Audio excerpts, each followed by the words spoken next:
जय हिंद दोस्तों, यूपीएससी हिंदी में आप सभी का स्वागत है। और जो हम लोग का 90 दिन का जो फ्री आंसर राइटिंग जो चैलेंज, और यहाँ पर देखिए आपके सामने एथिक्स का जीएस पेपर 4 का प्रश्न है। आपको पता होगा एक स्टेटमेंट देता है, फिर पूछता है कि उस कथन की प्रासंगिकता बताइए। तो जो लोग यूपीएससी में है उन लोगों को 150 शब्द में लिखना है, और जो लोग यूपीपीसीएस में आंसर राइटिंग कर रहे हैं वो लोग को 125 शब्द में इसकी प्रासंगिकता लिखनी है। प्रश्न पढ़ते हैं। एक विनम्र तरीके से आप दुनिया को हिला सकते हैं। महात्मा गांधी के उपरोक्त कथन की अपने वर्तमान जीवन में प्रासंगिकता की चर्चा करें। नीचे इंग्लिश ट्रांसलेशन दिया हुआ है। इन humble way you can shake the word, discuss the relevance of the above statement of Mahatma Gandhi in your present life. ठीक है, तो बेसिकली आपको अपने जीवन में बताना है, वर्तमान जीवन में, कि कैसे इनका जो कथन है वो प्रासंगिक है। अब देखिए, ये जो प्रश्न है दोस्तों बहुत ही इंपॉर्टेंट है। ऐसे प्रकार के प्रश्न बनते हैं। इसी क्वेश्चन के माध्यम से हम लोग समझ लेंगे कि इस प्रकार के जितने प्रश्न आते हैं उनको किस तरीके से सॉल्व करना है, क्या हेडिंग्स देनी है, क्या सब हेडिंग्स देने हैं, कौन से एग्जांपल्स का सिलेक्शन करना है। ठीक है, देखिए आपको नंबर ज्यादा अच्छे तभी मिलते हैं जब आप बढ़िया सटीक एग्जांपल्स देते हो। ठीक है, कि किसने विनम्र तरीके से दुनिया को हिला दिया, प्रश्न के छुपे हुए हिस्से क्या है। हर बार की तरह मेरी आपसे फिर से एक रिक्वेस्ट है कि पहले प्रश्न पढ़ें, उसके बाद कम से कम 1 मिनट इस प्रश्न पर सोचें, और उसके बाद ही आप एक छोटा सा मॉडल आंसर तैयार करें। जैसे मैं एक दृष्टिकोण लिखता हूं उस तरह से तैयार करें, 1-2 पॉइंट्स लिखें, फिर जाके आप पूरी वीडियो को देखें। तो इस तरह का प्रयास आप कर सकते हैं आंसर राइटिंग में। अब हम देखते हैं प्रश्न क्या है। प्रश्न है, एक विनम्र तरीके से आप दुनिया को हिला सकते हैं। महात्मा गांधी, तो यानी ये महात्मा गांधी का एक कथन है जिसमें कहा जा रहा है कि एक विनम्र तरीके से आप पूरी दुनिया को हिला सकते हैं, और बोला गया है उपरोक्त कथन की अपने वर्तमान जीवन में प्रासंगिकता की चर्चा करें। तो आपको इस बात पे ध्यान रखना है। अब देखिए, एक तो जो बातें होती हैं कि प्रश्न में जनरली क्या होता है, आप जनरली कोचिंग्स के मॉडल आंसर देखेंगे जो जैसे किसी वेबसाइट्स पे देखेंगे, मैं किसी वेबसाइट का नाम नहीं लूंगा, तो जनरली क्या करते हैं वो लोग, महात्मा गांधी के जो ये कथन है उसको एक्सप्लेन करते लगते हैं और जोड़ने लगते हैं उनके द्वारा किए गए ढेर सारे आंदोलन से, जिससे स्वतंत्रता प्राप्त हुई थी, ऐसे आंदोलनों से जोड़ने लगते हैं। और या फिर जो भी महापुरुष है उससे ऐसा किया जाता है सामान्यतः। लेकिन दोस्तों ध्यान से देखें तो इस प्रकार का आंसर गलत होगा।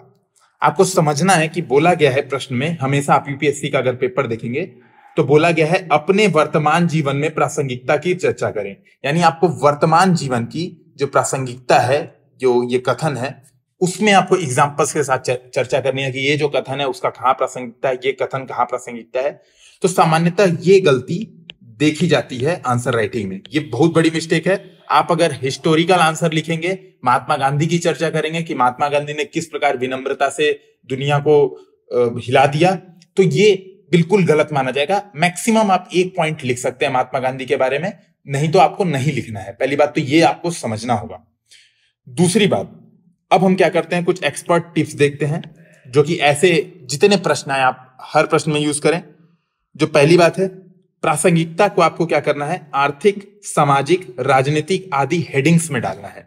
सब हेडिंग्स छोटी छोटी आपको यूज करनी है कि इस कथन की आर्थिक प्रासंगिकता ये, उसके बाद लिखना है, फिर लिखना है आपको सामाजिक प्रासंगिकता ये। इसके अलावा आप जितनी और हेडिंग्स बना सकते हैं, जैसे कूटनीतिक, मानवीय प्रासंगिकता, ठीक है, आप जितने तरह की हेडिंग्स बना सकते हैं, सब हेडिंग्स, उतना आपको एग्जांपल्स के साथ, प्रशासनिक प्रासंगिकता, इस तरह से आप जितने सब हेडिंग बनाए आपको उस तरह से आंसर लिखना है। तो पहली बात आपको इसका समझना होगा। दूसरी बात, दैनिक जीवन के उदाहरणों का प्रयोग करना है विद कीवर्ड्स ऑफ एथिक्स। आपको जो एथिक्स के कीवर्ड्स होते हैं, जो वैल्यूज होती हैं एथिक्स की, समानुभूति, करुणा, ठीक है, कंपैशन, जो आपकी वैल्यूज है, आपको क्या करना है, उसके साथ दैनिक जीवन के उदाहरण देना है। क्यों? क्योंकि प्रश्न में बोला गया है वर्तमान जीवन में प्रासंगिकता, तो आपको वैल्यूज यूज करना है, यानी जो एथिक्स के कीवर्ड है जीएस पेपर 4 के, वो यूज करना है। साथ में आपको उदाहरण का उपयोग करना है दैनिक जीवन के। तो दूसरी चीज याद रखें।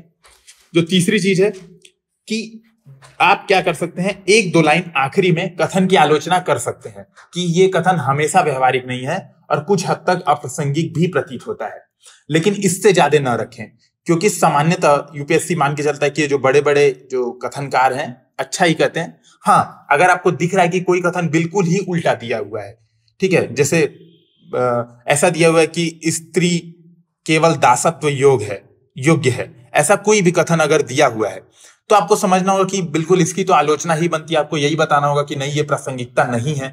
लेकिन सामान्यतः अगर आपको लगे कि कथन का फोर्स बढ़ रहा है और जनरली ये कथन सामान्य तरीके से अच्छा कथन है, तो इसकी आलोचना आपको कम करनी है।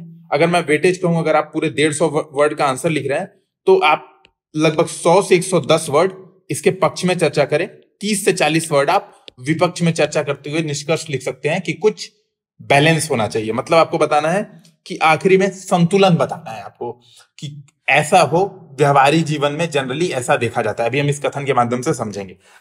और जो चौथी बात है जो इंपॉर्टेंट है, आपको 7 मिनट रूल याद रखना है कि ऐसे कोई भी प्रश्न आपको सोच सोच के 7 मिनट से अधिक समय नहीं देना है आंसर राइटिंग करने में।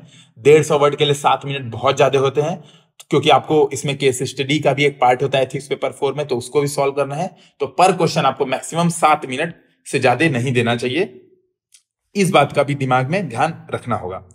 अब हम प्रश्न को सॉल्व करते हैं और देखते हैं आगे क्या लिखा। जो कथन था, क्या कथन था, विनम्र तरीके से आप दुनिया को हिला सकते हैं।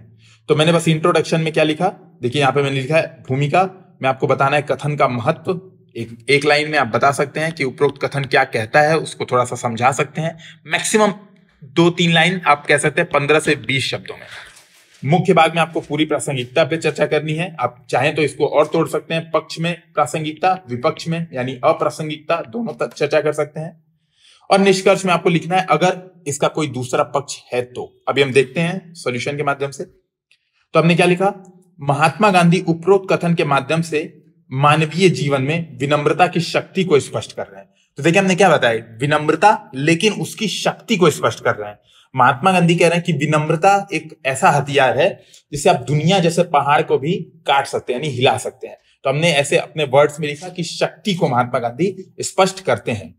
सीधे हम आ जाएंगे, न कि महात्मा गांधी के असहयोग आंदोलन की चर्चा करने बैठ जाएंगे, सीधे आ जाएंगे वर्तमान जीवन में प्रासंगिकता।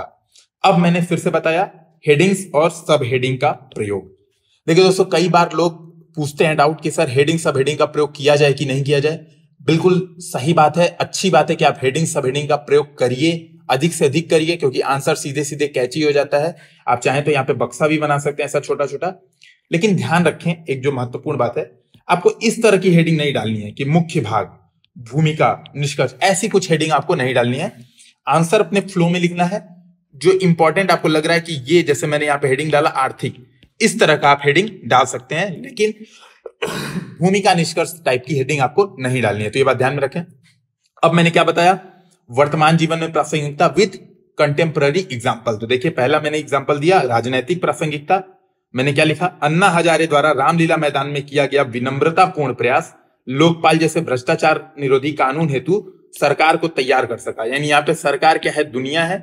दुनिया को हिला दिया किसने, विनम्रतापूर्ण प्रयास ने। और किसके विनम्रतापूर्ण प्रयास के, अन्ना हजारे ने। क्योंकि विनम्र अहिंसक आंदोलन का राज्य दमन नहीं करती है।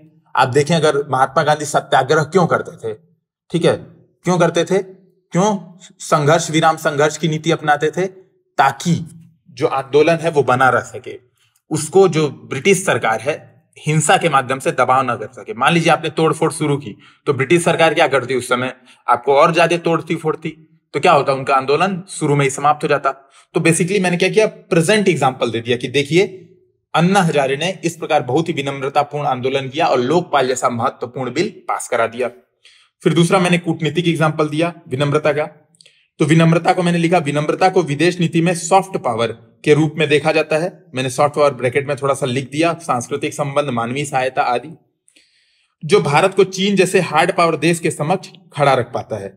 ठीक है, आप चाहें तो साथ में एक एग्जांपल और नोट कर सकते हैं, चाहे तो लिख सकते हैं टाइम मिले एग्जाम में, कि चीन के साथ जो भारत की विनम्रतापूर्ण नीति है, उसने आर्थिक रूप से अपने ऊपर चीन को निर्भर बना के, और आप कह सकते हैं कि डोकलाम जैसे विवाद में भी अपनी सशक्त पूर्ण स्थिति दर्ज कराई, परिस्थिति दर्ज कराई। आप इस तरह से भी एक पॉइंट और चाहें तो ऐड कर सकते हैं, लेकिन वही है, समय और स्थान दोनों की कमी है, तो जितना याद है उस समय लिख सकते हैं आप। तीसरा प्रासंगिकता आर्थिक। मैंने क्या बताया, संगठन में, कोई भी आर्थिक संगठन है, एक विनम्र नेतृत्व वर्तमान कंपनियों की कार्य संस्कृतियों में भली भांति स्पष्ट होता है। और मैंने माइक्रोसॉफ्ट, फेसबुक को बताया कि ये जो कंपनियां इतना वर्तमान में बहुराष्ट्रीय बनी हुई हैं, जो इतना इनकम अर्जित कर रही हैं, क्यों अर्जित करनी है? क्योंकि जो इनका विनम्र नेतृत्व है, चाहे आप जुकरबर्ग को देखें या फिर आप चाहे बिल गेट्स को देखें, जो भी लोग हैं इतने विनम्र हैं कि ये लोग कर्मचारियों को लगता नहीं है कि कर्मचारियों को ऐसी फील आती है कि वो खुद के लिए काम कर रहे हैं, ना कि किसी दूसरे के लिए काम कर रहे हैं। और आप कह सकते हैं, आप चाहें तो इसमें एलन मस्क का भी नाम नोट कर सकते हैं, और आप बता भी सकते हैं कि एग्जांपल से कि वो कर्मचारियों को क्या करते हैं, पर्सनल मेल भेजते हैं। ठीक है, छोटे से छोटे जो चपरासी से लेके जो सिक्योरिटी गार्ड होता है उनको भी एलन मस्क पर्सनल मेल भेजते हैं।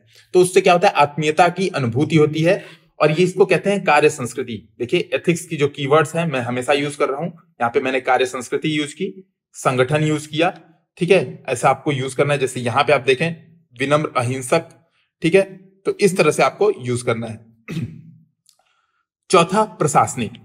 अब देखिए दोस्तों, सिविल सर्विसेज का आप आंसर लिख रहे हैं तो कोशिश करें एक प्रशासनिक पॉइंट ऑफ व्यू जरूर रखते हैं। तो मैंने क्या बताया, एक विनम्र सिविल सेवक भावनात्मक बुद्धिमत्ता यानी इमोशनल इंटेलिजेंस, जो कि सिविल सेवा के कीवर्ड्स हैं, के गुणों का प्रयोग करके जनता से जुड़ाव के माध्यम से प्रशासन में अधिक पारदर्शिता, जवाबदेही एवं उत्तरदायित्व ला सकता है। तो एक विनम्र सिविल सेवक क्या करता है, जनता से जल्दी से जुड़ जाता है, जनता से जुड़ा हो जाता है, बातचीत आसानी से हो जाती है।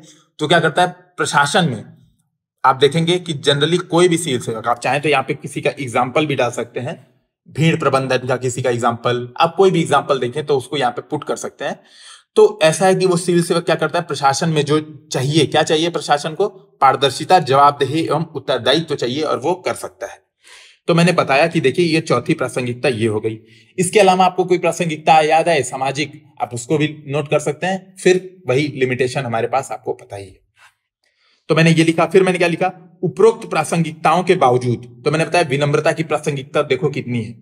पाकिस्तान जैसे पड़ोसी देश के साथ विनम्रता, तानाशाही शासन के समक्ष विनम्र प्रदर्शन। उदाहरण के लिए मैंने लिखा चीन के थियामेन स्क्वायर की घटना। आपको बता दूं कि चीन में 1978 में क्या हुआ था, थियामेन स्क्वायर में विरोध प्रदर्शन चल रहा था, बीजिंग यूनिवर्सिटी के छात्र और विनम्र प्रदर्शन कर रहे थे, लेकिन चाइना ने क्या किया, टैंकों से कुचल दिया। लगभग माना जाता है बीबीसी की रिपोर्ट के आधार पे कि लगभग 10,000 जो शिक्षक, हम कह सकते छात्र थे, उनकी वहां पे हत्या कर दी गई। तो आप देखेंगे विनम्र प्रदर्शन को भी कई बार मूर्खतापूर्ण तानाशाही शासन द्वारा कुचल दिया जाता है। तो हर बार विनम्रता दुनिया नहीं हिला सकती। तो ऐसा लगता है कि व्यवहारिक नहीं प्रतीत होती है, लेकिन फिर आप क्या बताएंगे, हालांकि वास्तविक अर्थों में महात्मा गांधी की विनम्रता भीरू बने रहना नहीं, बल्कि साहस एवं दृढ़ निश्चय, देखिए ये जो कीवर्ड्स हैं जरूर इस पर ध्यान रखें, जैसे मूल्यों के साथ सत्याग्रह की नीति है, जो वर्तमान में भी प्रासंगिक है।